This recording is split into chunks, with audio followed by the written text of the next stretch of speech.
Hello guys welcome to my new blog. आज चाहिँ हामी धनकुटामा रहेको चुलीवन भन्ने पार्कमा आएको छौँ है। भर्खर हामी यहाँ आइपुगेका छौँ।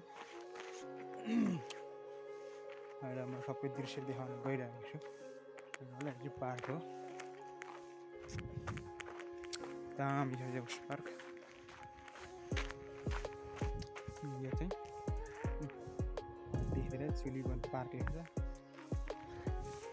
भित्र पसेर देखाउने छु हजुरहरूलाई।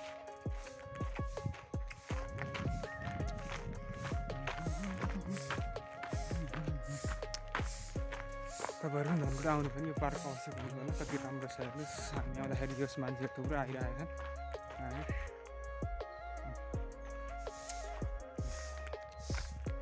यहाँ भ्युजहरू सबै हेर्नु होला।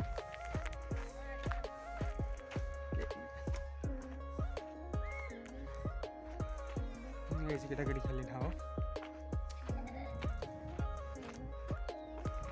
भ्यू चाहिँ एकदम राम्रो छ। उहाँ मिस हिँड्दै हुनुहुन्छ। हेलो हेलो हेलो, के छ, कस्तो अनुभव भइरहेछ?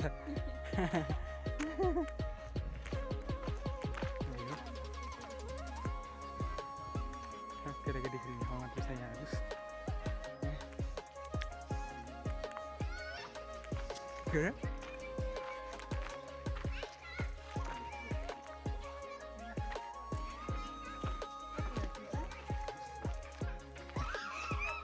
अरे टिकट काट्ने ठाउँ रहेछ यहाँनिर काठमाडौँ। फेरि खाजा नास्ता खाने ठाउँ है आउँदाखेरि।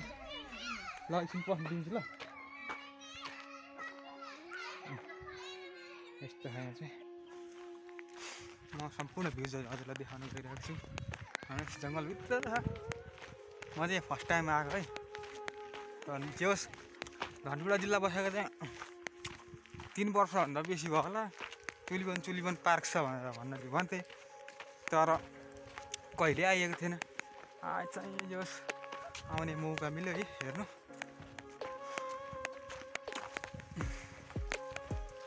यहाँ अब आई लभ चुलीवन लेखेको छ हेर्नु होला है। यो चाहिँ एकदम फेमस छ यहाँनिर। यो चाहिँ गर्लफ्रेन्ड बोयफ्रेन्ड बस्ने पार्क हो है।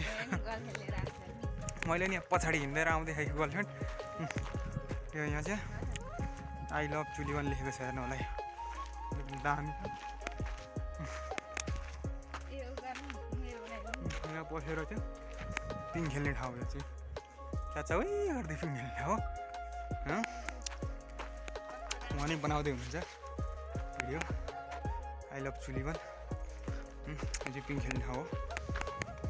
ट्याक्क यसरी बस्ने अनि उही खेल्ने यसरी ल। एकदम आनन्द छ। घुम्न आउनु होला है। 20 एकजनाको 20 लिँदो रहेछ लगभग। टिकट 40 हो, 2जना आएको 20 एकजनाको 20 हो। यो नयाँ भएर लगाउँदैछ, तपाईँले फोन पुऱ्याइदिनु होला होइन।